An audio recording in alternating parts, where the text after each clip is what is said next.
Martine. Bonjour Martine. 56 ans, vous le mettez dans votre message, vous dites encore comestible. Je vais toujours chercher des hommes à sauver, donc vous allez de rupture en rupture alors Martine. Et ça, Oui, tout à fait. C'est-à-dire que depuis que j'ai 23-24 ans, donc ça fait plus de 30 ans maintenant, j'ai des couples à répétition. C'est-à-dire que je suis quelqu'un de très gentil avec du tempérament, donc je sais ce que je veux, je sais vers quoi je vais, et je me rends disponible, agréable pour ces messieurs qui, en fait, sont des petits malheureux. Et je ne le vois pas du tout, parce que quand on est dans l'état de séduction, et c'est toujours la difficulté, c'est qu'on est tout beau, et puis au final, ce sont des hommes qui, effectivement, viennent d'autres relations catastrophiques.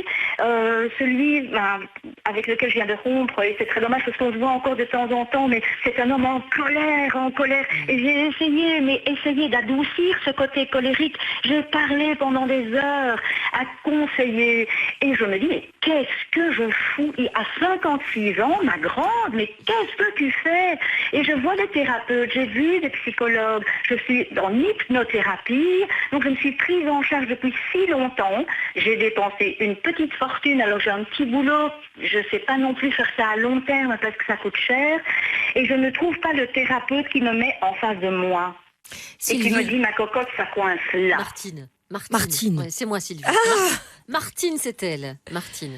Martine, qui avez-vous essayé de convaincre dans votre enfance? De qui vous êtes-vous occupé qui était toujours en colère, ou de qui vous êtes-vous occupé qui n'était jamais content ou contente? Probablement, j'ai eu une maman alcoolique, donc probablement. Mais elle n'était pas dans le. Je pense que j'ai plutôt fait plaisir à mon père. J'ai plutôt essayé de le satisfaire. J'étais jeune et je remplaçais maman. Ben oui, non, donc, le problème, mais Sylvie. Je le sais. Martine, écoutez-moi.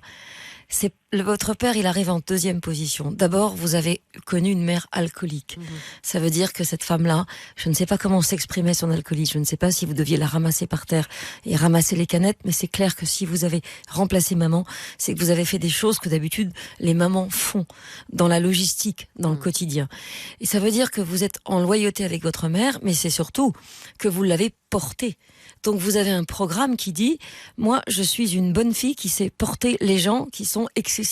Parce qu'une mère alcoolique, c'est pas anodin. Et quand de surcroît, votre père vous embauche pour la remplacer, vous êtes au service de votre père. Donc en fait, vous avez passé votre temps à satisfaire les deux, l'un par excès, c'est-à-dire en compensant maman, l'autre par défaut, c'est-à-dire en la portant.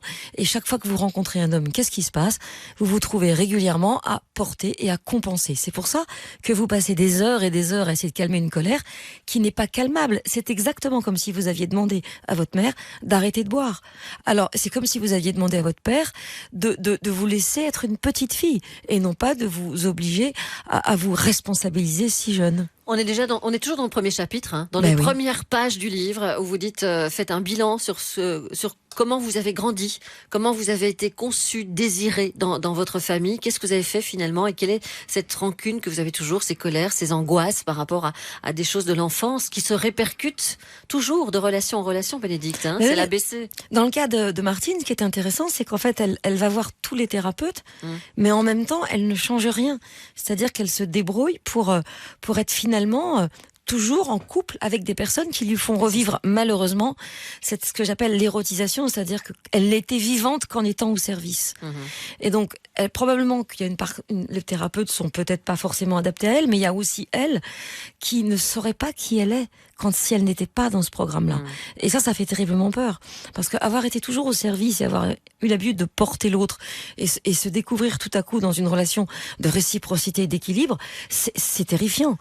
Parce que c'est quelque chose de nouveau. Bon, on ratisse large, parce qu'encore une fois, dans son livre, il y a 2 grandes parties. C'est 1, préparer le terrain, et 2, passer à l'action. Donc il y a beaucoup de choses à dire.